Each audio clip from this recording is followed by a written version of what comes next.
Okay, hello po, si Sir Jerry po ulit ito. For today, ang i-review po natin is itong Sunkist Yogurt. Zero sugar. Ayan, close up nga natin.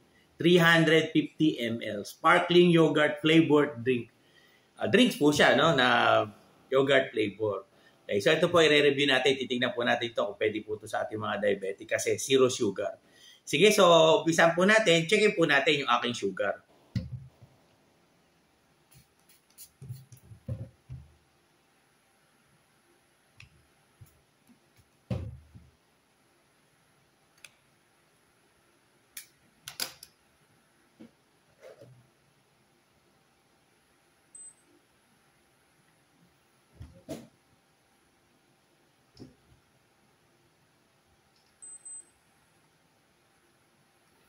Ayan, ang sugar po natin is 108. Yeah, so talagang maintain na yung magandang sugar ni Sir Jerry ngayon. 108 po, no, yung ating sugar. Sige, inumin po natin to. Pinaka-reference po natin yung mamaya. No? Inumin po natin to.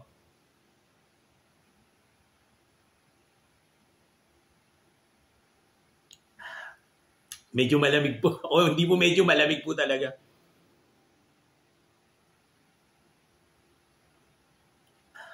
Water po siya na may flavored na yogurt. Okay, so ubusin ko lang po ito. Tapos po, balik po tayo after 1 hour para ma-check po natin kung ano po epekto nito sa aking sugar.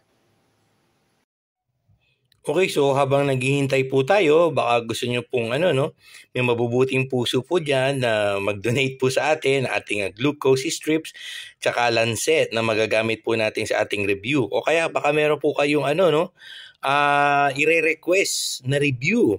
Tumatanggap po tayo ng donations to ating GCash sa 0967-190-0407. Ang name po natin is Jerry Ivan Gallardo.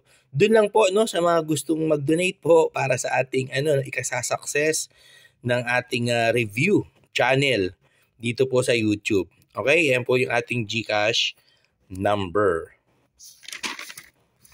1 hour later. Okay, so lumipas na po yung 1 hour, oras na po ulit para checkin po natin yung aking sugar. After po natin uminom nung Sunkist yogurt flavored drink na yon. Sige, checkin po natin yung aking sugar,